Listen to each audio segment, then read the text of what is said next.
The hospital lights flickered softly as Ethan Cole sat outside the operating room, staring at the trembling hands that had just signed away his kidney.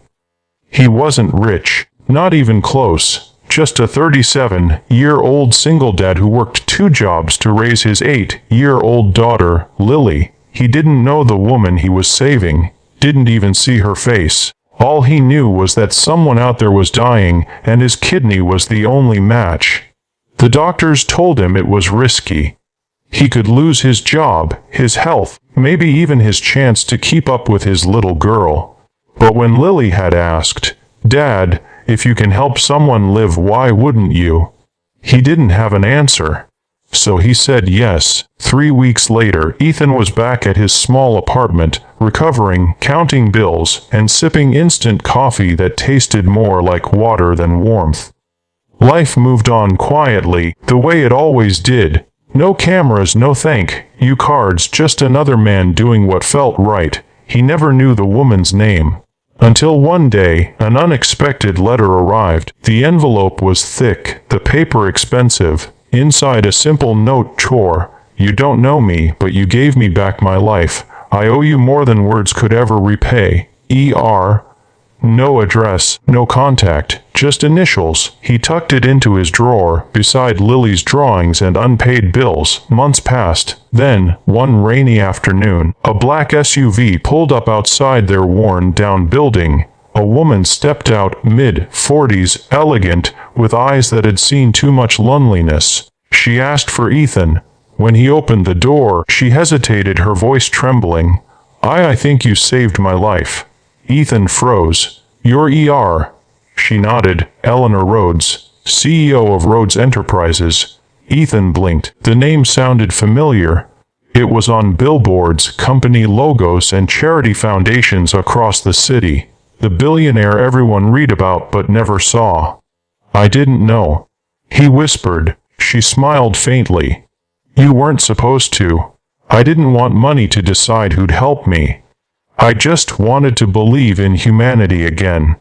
For a long moment, they stood in silence. 2 people from completely different worlds, connected by a single act of kindness.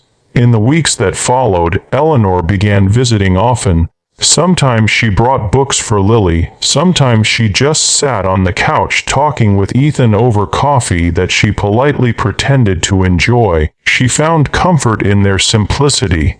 The laughter, the warmth, the unspoken understanding that life wasn't about what you had, but who you shared it with. Ethan never asked for anything, but Eleanor quietly began helping. A better school for Lily, a small trust fund in her name, and one day, a job offer for Ethan. Not out of charity, but because she said she needed someone honest to help rebuild her company's human heart. On a quiet morning months later, Lily tugged Eleanor's sleeve and asked innocently, "Are you our family now?" Eleanor looked at Ethan, then at the little girl's hopeful eyes.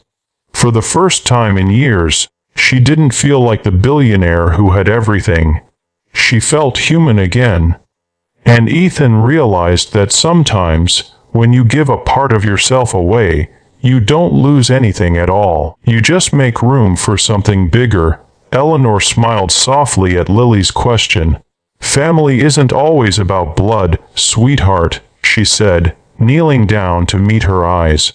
"Sometimes it's about hearts that find each other when they need to."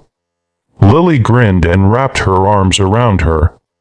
Ethan stood behind them, a quiet smile spreading across his face, the kind that comes only from gratitude, too deep for words. That moment changed everything. Eleanor kept her promise. She made sure Ethan never had to worry again.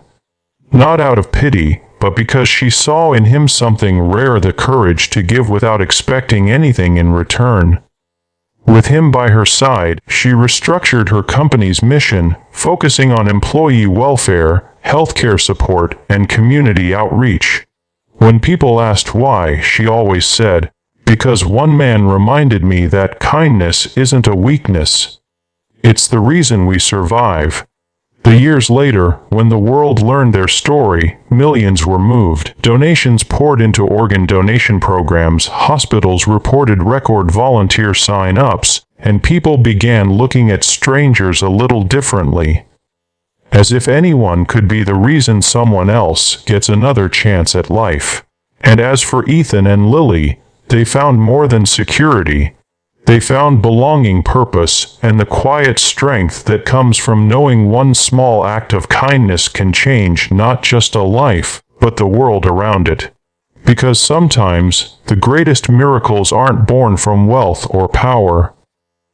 They begin with an ordinary heart that chooses to care.